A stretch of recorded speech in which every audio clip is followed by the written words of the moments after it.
Sí, bé, bona vesprada a totes i tots. En primer lloc, agrair a RAN l'oportunitat d'estar així xerrant avui, demanar disculpes perquè la xerrada en un principi es preveia que fos en directe, però per les circumstàncies laborals meues tinc guàrdia este dissabte 25 d'abril, justament en el dia de la nostra diada, i per tant no he pogut accedir a fer-la en directe. En tot cas, els dubtes, els debats que se puguen generar posteriorment mitjançant xarxes socials, suposo que trobarem algun canal per tratar de resoldre o, en tot cas, de continuar alimentant el debat. És una miqueta estrany això d'adreçar-se a una càmera en comptes de a persones físicament en un espai, però bé, intentarem fer-ho el millor possible. Tractaré d'estructurar aquesta breu mitja hora d'intervenció, diguem-ne, en tres parts. Una primera de fer una miqueta d'anàlisi de conjuntura, entrar després més en matèria de propostes específiques de la COS i, en últim lloc, del sindicalisme com a ferramenta de construcció nacional, no? Que és un poc el guió que ens plantejava RAM. En primer lloc, crec que hem d'analitzar que novament, i com ja ho vam veure a la crisi que s'escenificava, que arribava a les nostres vides l'any 2008 i que s'aguditzava en els anys posteriors, es vol que el pes d'esta nova crisi recaiga sobre les esquenes de la classe treballadora. Estem veient una eixida a una crisi sanitària que té una lògica, que respon a una lògica específica. I és una lògica que ja coneixíem de fa una dècada. És una lògica que pretén socialitzar les pèrdues, que pretén que les empreses i la lògica capitalista i les entitats privades no assumisquen aquestes pèrdues, siguen socialitzades, siguen col·lectivitzades i, per tant, tornen a recaure sobre les esquenes de la classe treballadora. I això ho estem veient en moltes qüestions, en moltes mesures que està prenent el govern central, que estan assumint els governs autonòmics. Ho estem veient en la flexibilització dels acomiadaments, ho estem veient mitjançant els ERTOs, ho estem veient quan se'ns diu, se'ns vol vendre que s'han prohibit els acomiadaments, però en realitat s'han declarat improcedents. Ens trobem en una situació d'un atur estructural de 920.000 persones actualment als Països Catalans, sense tindre en compte el 1.100.000 persones que actualment es troben a l'atur com a conseqüència dels ERTOs dels últims mesos. Per tant, 2 milions de persones actualment es troben acomiadades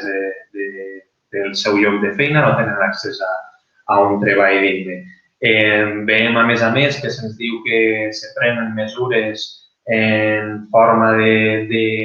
d'acompanyar, d'ajudar teòricament en el pagament de subministraments bàsics, en el pagament de lloguer, en el pagament d'hipoteques, però totes aquestes mesures es prenen en forma de moratòria i no de suspensió de pagaments, per tant, més endeutament particular, per tant,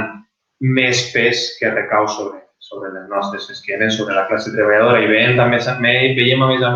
que totes aquestes mesures s'acompanyen perillosament d'un horitzó d'intent de disciplinament de les condicions de vida de la classe treballadora, de les nostres possibilitats de lluita i de negociació col·lectiva, en una saturació dels jutjats que dificultarà molt fer front per les vies legalistes, encara que evidentment s'han de treballar i encara que evidentment s'ha d'esgotar, però dificultarà aquest col·lapse encarar tota aquesta vulneració de drets i perseguir tots aquells ERTOs que s'han aplicat en empreses que obtenien beneficis i que, per tant, no són legítims. I, si més no, encara que aquesta situació se produïsca, en més raó també ens dona arguments per a defensar la necessitat d'un sindicalisme que aspire a ser alguna cosa més que una assessoria jurídica i, per tant, planteja la lluita col·lectiva en termes de conflictivitat social i en termes de negociació col·lectiva i no de negociació individual, que és el que crec que està situant el sindicalisme combatiu i concretament la coordinadora obrera sindical. Una altra idea clau que crec que hauríem de tenir en compte ara mateix és que se'ns està intentant introduir la idea de que hauríem de perseguir una tornada a la normalitat, no? I jo em pregunto quina és aquesta normalitat, no? La normalitat del febrer. Vull dir, al febrer, una de cada 3 persones al País Valencià es situava sota el llindar de la pobresa. Al febrer, el 80-90% dels contractes que tenien eren contractes d'hora de servei, eren contractes temporals, no se formalitzaven contractes fixes. Al febrer el que succeïa és que veníem d'una lògica de privatització de la sanitat i de privatització de molts sectors públics clau. Al febrer el que estava succeint és que el pes que tenien i que tenen els joguers sobre els nostres salaris arriben a representar un 70 o 80% del total del que cobrem. Al febrer no ens trobàvem en una situació de normalitat. Ens trobàvem en una situació de normalització dels efectes de la darrera crisi, la qual cosa no vol dir una situació de normalitat. Per tant, jo crec que front a aquesta lògica que situa el debat al voltant de la possibilitat o no de tornar a un escenari anterior al del confinament, crec que el que hem de fer és de pensar la necessitat de no tornar. O sigui, no qüestionar si és possible o no, perquè sabem, a més, que no és possible estructuralment tornar a un escenari de lògica d'estat del benestar, però no només això, sinó que hem de fugir d'aquest debat i de pensar la necessitat de no fer-ho, perquè no ens trobàvem en unes condicions que afavoriren les nostres situacions de vida com a classe treballadora. En aquest sentit, també hem de tenir en compte que aquesta tornada a la normalitat s'està concretant, a més, en una tornada a la normalitat que només té en compte una part de la nostra normalitat, que és la part que continua alimentant la lògica empresarial, la lògica de maximització de benefici. És la part que ens diu que tornem a la normalitat perquè això vol dir tornar a vendre la nostra força de treball, perquè això vol dir tornar a treballar per als nostres empresaris, per la gent que ens explota. Però aquesta tornada a la normalitat no s'està plantejant en termes de recuperació dels nostres drets més essencials, de recuperació de la nostra lliure mobilitat, del nostre lliure dret a organitzar-nos, a reunir-nos, a manifestar-nos, a expressar-nos públicament, a socialitzar col·lectivament. No n'hi ha una urgència per la recuperació d'aquesta situació, sinó que n'hi ha una urgència per la recuperació de la força de treball que els empresaris exploten. I en aquest sentit també hem d'analitzar què és el que se pretén d'aquesta suposada tornada a la normalitat. No?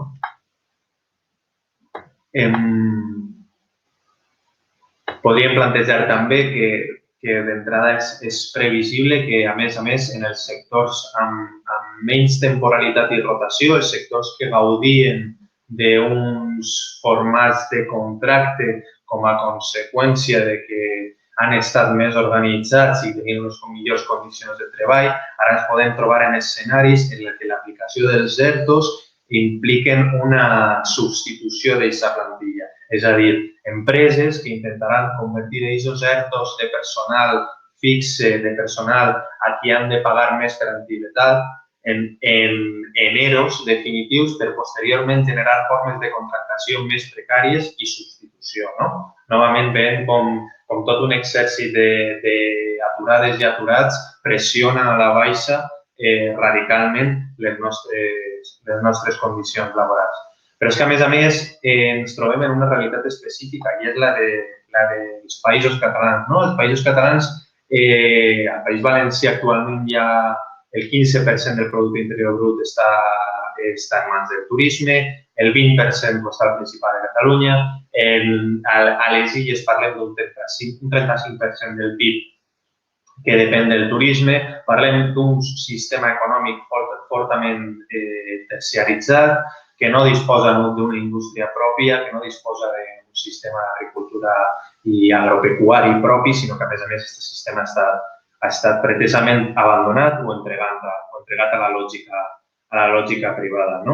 I ens hem de centrar en fer un esment específic a aquestes comarques que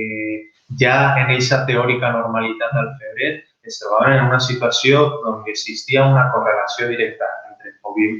empobriment i dependència del turisme. Ho hem vist al Baix Segura, a la Marina Alta, a la Marina Marina Baixa, ho hem vist a Mallorca, ho hem vist a l'Alt Empordà, al Baix Empordà, ho hem vist a la Selva, ho hem vist a moltíssimes comarques del nostre país on hi ha una correlació directa entre l'empobriment de la classe treballadora i la dependència del monocultiu turístic. I això ja existia previ a aquesta crisi. Per tant, podem imaginar-nos la magnitud de l'impacte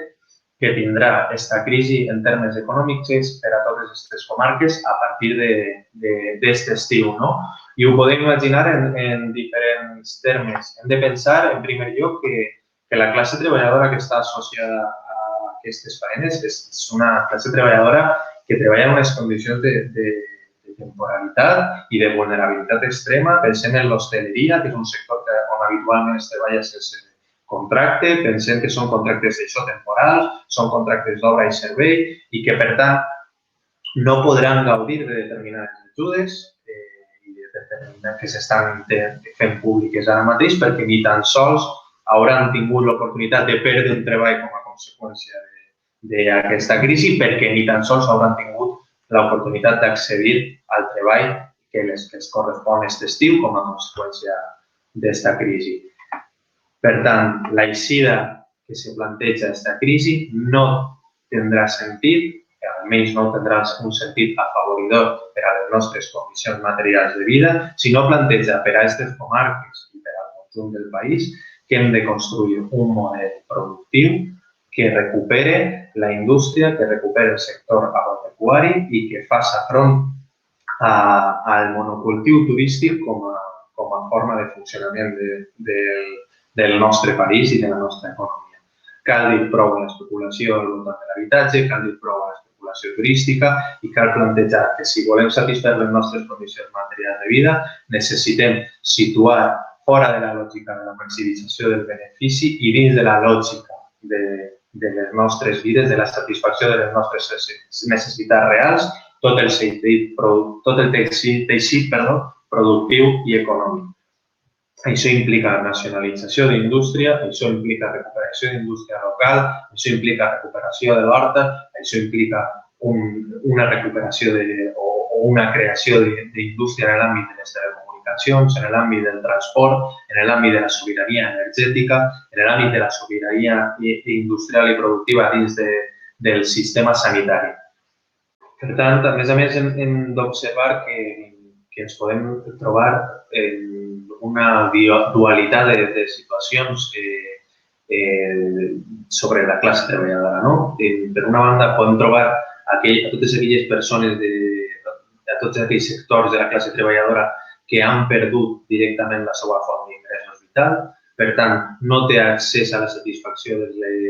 les seues necessitats bàsiques, no pot pagar el lloguer, no pot pagar hipoteques, no pot pagar aliments, no pot pagar subministraments energètics i es troba de cop i volta en una situació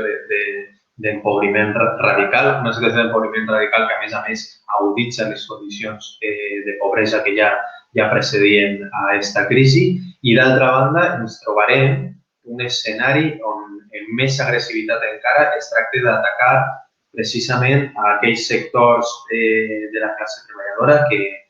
gaudeixen com a conseqüència de la seva organització i de les seues conquestes d'unes millors condicions de treball i d'unes situacions de treball que encara no pateixen aquesta vulnerabilitat. I, a més, podem trobar-nos que aquestes agressions es troben emmarcades dins d'una lògica que ens recorda també perillosament a la darrera crisi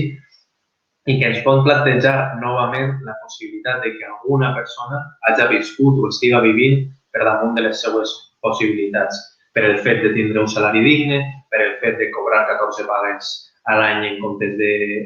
de 12, per el fet, en definitiva, de gaudir de drets que haurien de ser imprescindibles per al conjunt de la classe treballadora. Per tant, hem d'estar preparats per a aquesta possible escenificació de conflicte entre treballadores hiperprecaritzades i empobrides i treballadores que mantinguen el seu lloc de feina per trencar en aquesta aparent divisió i traslladar i generar una situació de conflicte on el conjunt de la classe treballadora potenciem el valor que tenim, el valor comú que tenim com a classe. I és la idea de que ninguna de nosaltres, malauradament, en aquest sistema, podem sobreviure sense vendre la nostra força de treball. I això ens fa diferents en termes estructurals, no únicament en termes estructurals, d'aquella gent que ens explota, aquella gent que per a sobreviure extrau la nostra força de treball, extrau la nostra plusvàlua. I no és una qüestió de que este o aquell empresari siga més o menys proper, siga més o més amable, és una qüestió de que com a empresari la seva supervivència es basa en l'extracció de plusvàlua per part de la classe treballadora. Per tant, sobre aquesta aparent divisió que se pot tractar de generar, hem de generar una situació d'unitat que ens faça més fortes enfront d'aquests discursos. No? En aquest sentit, cal alertar també d'un risc específic que orbita al voltant en concret del nou camp de treball i que voldria contar. Jo soc bomber i actualment estem assistint perillosament a un desplegament de l'exèrcit als nostres carrers i una militarització de les tasques d'emergències i de protecció civil. Aquesta militarització ve denunciada de fa temps per la intervenció de militars en tasques d'emergències, com pot ser la intervenció en inundacions, com pot ser la intervenció en incendis forestals, però si més no s'ha fet més visual encara quan estem veient el desplegament de l'exèrcit als nostres carrers per respondre a una crisi sanitària. No? Cal dir que l'exèrcit ara mateix i en concret l'OME estan assumint exclusivament funcions de desinfecció i funcions logístiques de construcció d'infraestructures, però cal dir que totes aquestes funcions poden ser assumides perfectament per treballadores, per serveis de neteja municipal, per serveis de bombers, per treballadors associats a oficis com la fontaneria, com la construcció, com l'electricitat, etc. És a dir, un hospital de campanya que es construeix enmig d'una guerra, enmig d'un bombardeig, pot o no pot tindre sentit que ho facin els militars, no ho sé, ho desconec, però un hospital de campanya que s'està construint enmig d'una situació de normalitat al carrer, entre moltes cometes, però la normalitat, almenys en aquest sentit, no té sentit que l'estiga construint l'exèrcit. No té sentit que l'exèrcit estiga desinfectant els carrers que podrien desinfectar les brigades de neteja únicament afegint lleixiu als dipòsits d'aigua amb els quals netegen els carrers i arruixen els carrers dels nostres barris i dels nostres pobles tots els dies. Per tant, l'objectiu del desplegament de l'exèrcit, i cal denunciar-ho,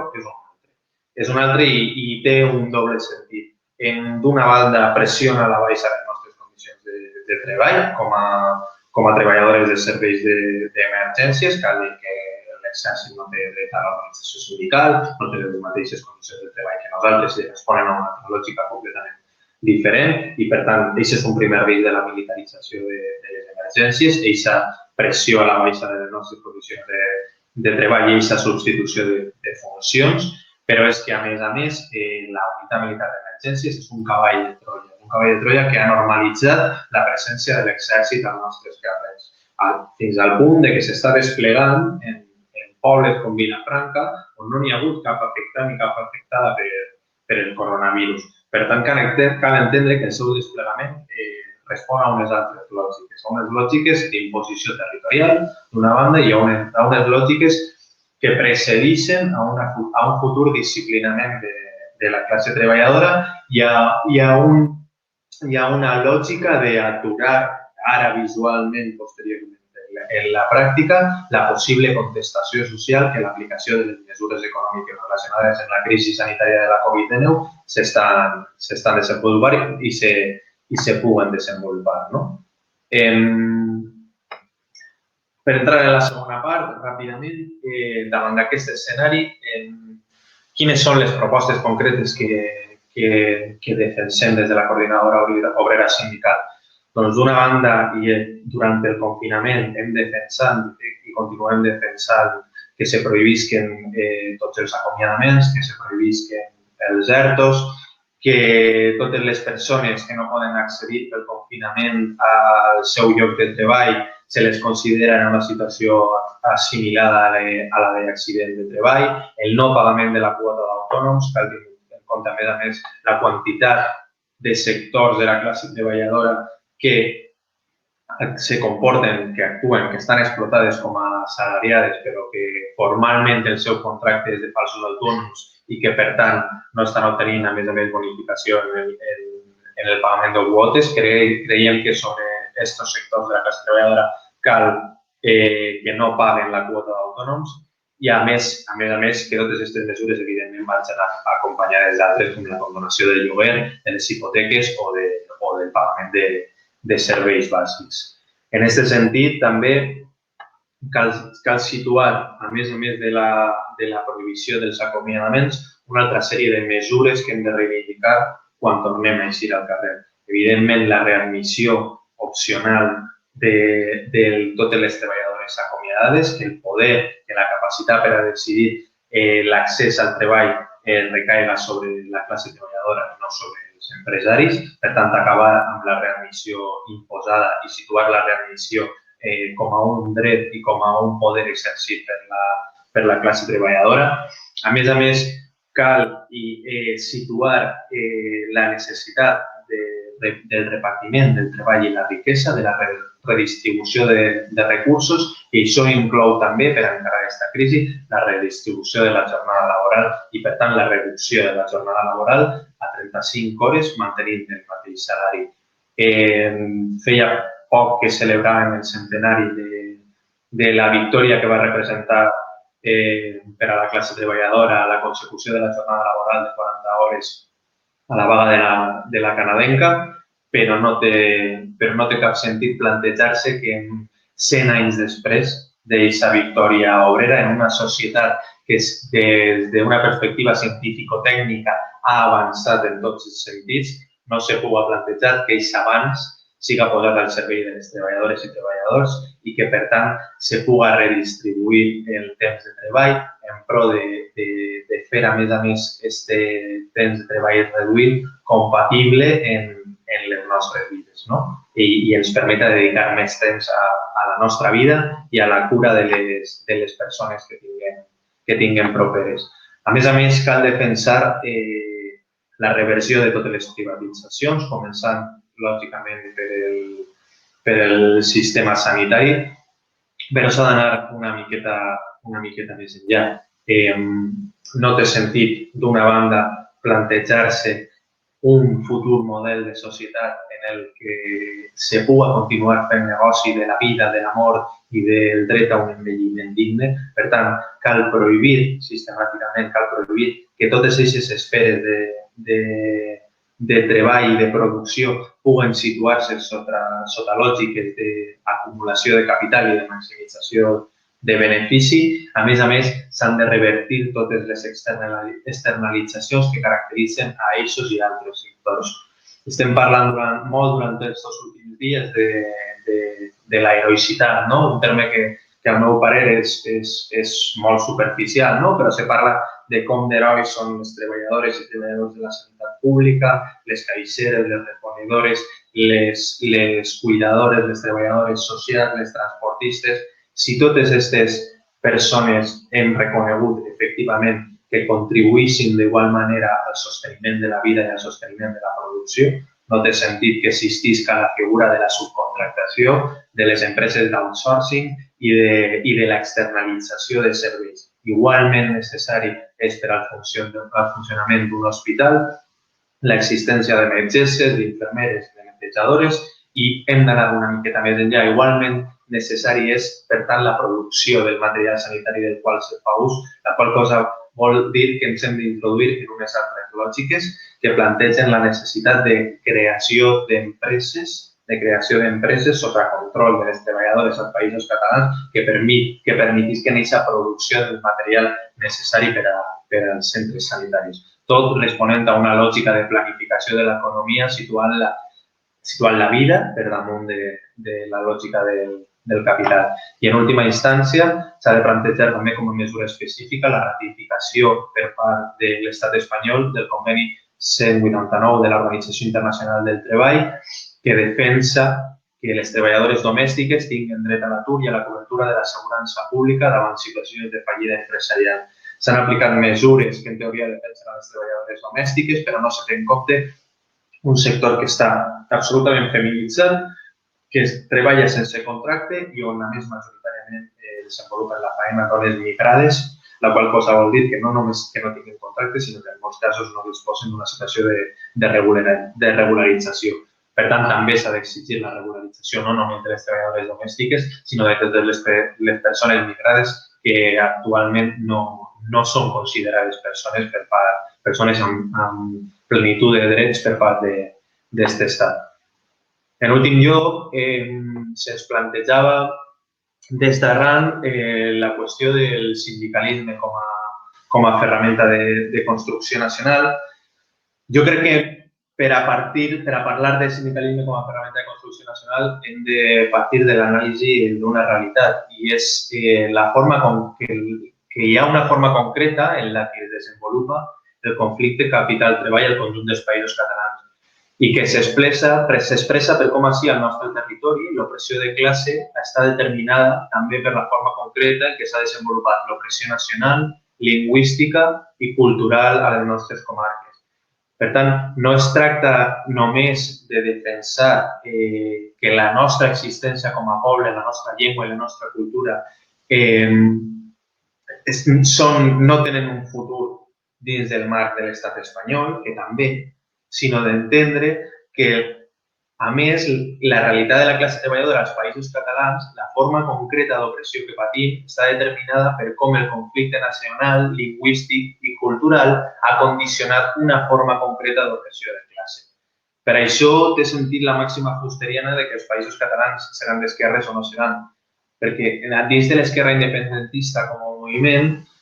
es planteja un projecte de resistència i de transformació on encabir la nostra acció sindical des d'una perspectiva comuna, l'horitzó de la qual és la superació del sistema capitalista i patriarcal i on proposem la independència en un sentit de sobirania plena, de plena capacitat per a controlar i planificar els nostres recursos mitjançant la producció i de posar-los al servei de la societat.